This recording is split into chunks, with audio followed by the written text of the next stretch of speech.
Hello there, I'm the John, and welcome to a new video. Something that people is always been addressing to Tekken 8 is the oversimplification of some character and some decision that they make, making easier to use some characters that way higher execution first, or creating just characters that they are very simple and they are allowed to be played by pressing one button. And I found 3 ways to simplify a character in Tekken 8. So the first one I'm gonna talk about is something that at the end has always been in the game. It's just that now that the game is became a bit more mainstream, which just means that the fighting in community is again a bit wider and there is the internet around, everyone is a bit more talking about it. And is the one button combos or the one button characters. These things, to be honest, have always been there since Tekken 3, because if you were a kid during the game, you either remember playing Eddie or Warang and just mashing 3 and 4. With Warang, I remember you just needed to press 5 times X and you get a launcher.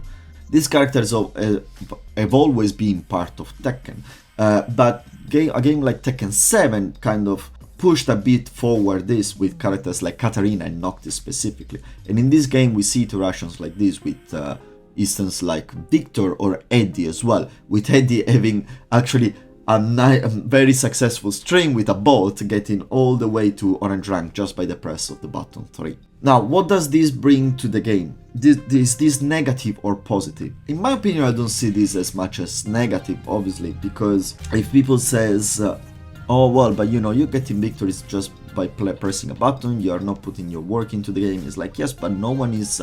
if you're losing against these characters, no one forbids you to go and play these characters yourself if what you want is really just win with a simple thing. And at the same time, it doesn't usually playing this character with just pressing one button or using combos that usually press one button or simplified combos doesn't give you that much reward as putting a bit more work into the character itself and looking for more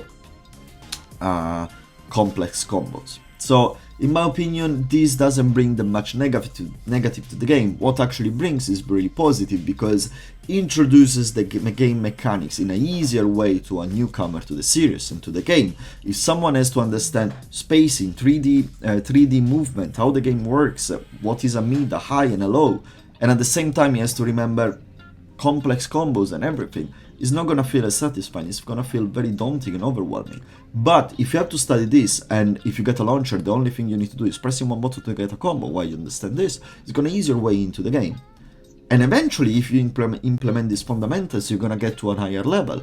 You're gonna notice that just the one button combos are not working anymore, or they are not as efficient and as successful anymore, and you're gonna need to start to put your work into something else, which is gonna be easier to do because all the fundamentals of the game, they're already be improved and learned. And now your mind is at ease over there, and you can put your work into more complex execution and other things. So I honestly don't see this as a massive problem or a downside of the game. Actually, I see this as something positive, especially in such a complex game in which every character has more than 100 moves in the move list. The second way Tekken 8 has been doing this is with reducing execution of characters. And as reducing execution, I mean having legacy mechanics that were very hard to master and to learn, which now are very simple to execute. And probably most of you, if they are Tekken player, or especially if you're a low player, you know what I'm talking about already. The best instance of this is obviously with DSS cancel. The DSS cancel used to be input that you can do with martial law after specific moves. The input used to be back, forward, forward. And what it will do is classic left, right, cancel, which is a stance where you then can input the legend kick or the dragon cannon, which is his mid power crush. This used to be and is still used as, for instance, a combo ender. You will do your 3-4 DSS into dragon cannon or legend kick. And this was very hard to do. It was very hard to do. And bringing DSS cancel at the time at the highest level was even harder to do because it would require some frame perfect inputs. It was insanely hard. Making low a great character, an easy character to play, because it would give you tool anyway, it was giving you tool to play even without DSS. But it would be a very hard character to master, because if you didn't use the DSS cancel, the character was missing something. But still was very enjoyable to play. And I say this as someone that couldn't do all the DSS stuff, but could do some combo DSS stuff, which is usually the first things you try to introduce yourself to when you play low. Now this is no more like this, and now to do this cancel you just have to hold forward. Another way that this game has been doing this is as well to implement reduced execution throughout the expend of some resources. In this case I'm talking about hit. Now if you're playing a Mishima or if you play Lee, you know already what I'm talking about. If you want to perform an electric, the iconic move of Tekken, the Shoryuken of Tekken, you have to press down, forward and Su at the same time. And that's what gives the Doria effect, the electric, we all know what it is. And this is a frame perfect input. It's not impossible, but it requires some work. I cannot do it reliably. I have probably a 50% chance to do electric if I'm in practice mode. If I go on ranked, I probably cannot do. I can do 1 or 2 because I never played the Mishima and I never practiced that kind of mechanic. What happens now? If you are in it, you basically just can spam electric with 0 execution and you're gonna be allowed to do an electric for a very little consumption of heat.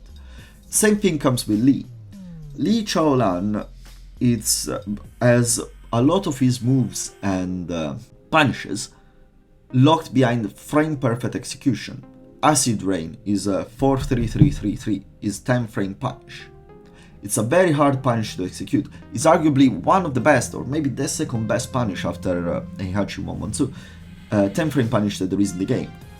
But what's the peculiarity of the move? He has 3 frame perfect input, and you cannot get it wrong. It's 4-3-3-3-3, and you have to press it at the right time, all the times. What happens when you're in it? These moves are easy to execute, and you can just press 4 and mash 3, and you're gonna get the frame perfect version of Acid Rain. Now this is 2 different ways to implement the same kind of mechanic. Easier execution. One of them in my opinion is good, the other one in my opinion is bad. Putting lower execution with some resource expenses, I think is not something bad. You can make an argument, you might not like it and everything, but you are getting something, but you are sacrificing something yourself. So it's not as negative as it might look, and it might help people to, induce people to try characters that are actually harder and sometimes scary or more intimidating to play. The characters that you will never try because you know it's like, oh, it's a Mishima, it's gonna be too hard to play.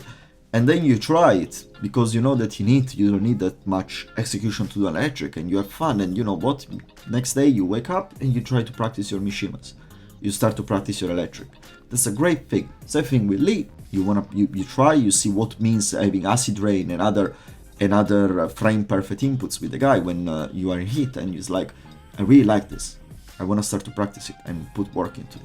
What is the other side of this? If you just remove the execution of something without putting any price on it, like the DSS cancel, what happens is that a character that brings you to a journey, a long journey that starts with his basic tools and he ends with mastering his more complex stuff, like his very hard cancels, loses any skill ceiling that he has. You are allowed to use the character and it becomes a very flat experience, which, in my opinion, as crazy as it sounds, it makes it more boring. I was more motivated to play low when it was harder to play. As crazy as it sounds, I was playing low way more in Tekken 7 than in Tekken 8. Why? Because every time I would get a DSS cancel into Legend Kick, and as a combo ender, I would feel rewarded. Now it's boring, it's just boring. So I think that reducing execution on some things is not a bad change if implemented in the right way. If you don't make it free for all, but you make it at a cost, it's gonna feel better than just getting something for free. Now for the third and, in my opinion, most negative way to simplify a character is to just improve his moveset with either perfect moves or toolkit completing move. Let's call them like this. I couldn't find a shorter way to call them. So what are perfect moves? Let's make it simple. Claudio Back 1, Lars Dynamic Entry 3, all moves that don't have a real counterplay. What basically allow you to do as a defender is just block and don't allow you a solution for that. This is something that this game has been doing more, and And it's obviously that he's been doing it as this more aggressive nature. But some of these moves, in my opinion, are just too much. A move like Dynamic Entry 3 is a large mid-homing kick that forces a 50-50 when you are not in hit, it just forces a 50-50. It's not that on counter, it forces a 50-50. It doesn't make it for a nice experience. It just does not. Having a move that is so problem solver all the time, like back one with Claudio as well, it reduces, it flats out all that mind game that you need to do in this game of which move do I use when. Okay, I play Brian. If I am close with my opponent and I'm the third round, and I analyzed if he side steps or not, already I'm gonna have to pick different move depending on the scenario. But if I am with Cloud, you just can do back one. You don't know what to do. Back one. If he sidestep, gets clipped. If he ducks, gets clipped. And if he blocks, nothing happens because it's safe. These kind of moves are not enjoyable and just brought so generally and spread abroad the whole cast. They are not enjoyable to play against and don't make it for a fun experience for the game. Not saying that all these moves are broken, not saying that back one is broken. No. But it flats out the experience that you get with the character, and this is the kind of experience that you're getting with this game. They want to reward the attackers so much that they change moves in a way that don't give him that much risk. But other way to implement perfect moves are like hit dashes. Hit dashes is something that, in my opinion, you can consider as a perfect move, because it's super safe and on block it gives you +5, you cannot really do anything, you can sidestep after that depending on the counterplay that you want to do against your opponent. But what's the nice thing of hit dashes, even if they are so positive? They consume resources. They are not free for all, they are not Dynamic Entry 3. You use them once in your round, that's your hit dash, you don't get another one, that's it. No more hit, no more resources, you're a human being until you get enraged, nothing more. And that's a better way to implement something like this. For the second part of the third category, the moves that cover and patch the toolkit are moves like Scourge for Jin, down 2. Jin used to be always a very complete character, but apart from his L-sweep, which is a bit slower and sometimes people say it's reactable, he didn't have a crazy strong low. Yes, he had nice pokes, nice poking lows, yes, because Jin always had good poking, but he didn't have this very good low. And they gave him down 2. Down 2 is a homing, unsafe because it's a low obviously, but it's a homing. People say it's reactable, people say it's on the bar of it's barely reactable. I heard pro players says that it's not reactable online, so I'm gonna side with them. Homing, counter hit launcher, low. And that's basically covers the last thing that Jin needed. With that, he became a super perfect character. He has everything. Another instance, Dragonov. Dragonov, high pressure character, great frame, great mid, probably strongest mid in the game, arguably. Perfect throw game, ultimate tackle with a guess of free game, fine. He doesn't have low. He has only down 2. On counter it gives you good frame and he tracks on his weak side, and that's it. That's all what he has. What they do, they give him the hatcher kick, which was always large punishable, but now he staggers, which on counters gives you bloat of damage, and they give him while crouching 2-4, which is another low. So he has now a set of 3 different lows, which are risky, apart from down 2, they are risky. But they go to cover the only problem that he had, which was opening opponents. That's the reason why Dragonov had a perfect throw game, because a character like him that pressures you, and against him you end up turtling a lot and blocking a lot. He needs a mix-up of throws to opening you, because it doesn't have a real threatening low to open your opponent. So his perfect throw game fits perfectly over that. What happens if you give him a set of lows, a quarter circle forward 4, which falls a bit more in the first category, even if it's sidesteppable? That move is too good. What happens if all of this if all of this is in the character? The character becomes overpowered. And this is the problem of these kind of moves. They flat out the experience because you don't need to, again, select which move to use in this scenario, because you have these moves that they basically work in any case. So instead of deciding a specific move to use in a specific time, you can just pick your safe option all the time. As safe, I mean your best option, your best move all the time. And they flat out the experience. And they make it as well for playing as the opponent not rewarding, because you don't have a counterplay. You just feel like you don't. You're consistently pressured by those moves, and there is not really much you can do about it. So that's why I think people in general is asking for a general toning down of the game, because when you ask people which are the bottom 5, you get 5 different answers all the time, because every single character is insanely strong. So I think, in my opinion, that this kind of general toning down, if is coming, which a part of me thinks is gonna come, like a second patch like 1.05, a second 1.05 moment, is gonna come in Season 2.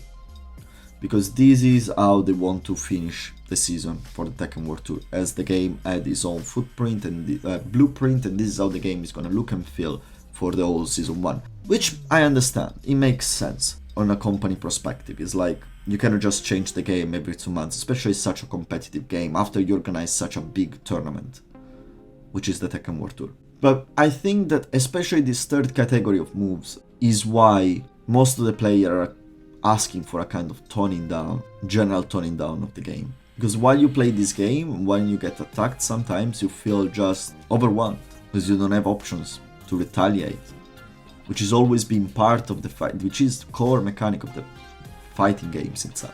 Anyway, this is it for today, and I hope you enjoyed. If you like, please consider pressing the red button. Again, the target is 1000 for Christmas, best Christmas present ever, and if you see this face once or twice, consider just pressing the red button. Don't bother with the bell, I don't want you to be in the notifications. But apart from that, I've been the John, you've been awesome, and I'll see you next time. Ciao!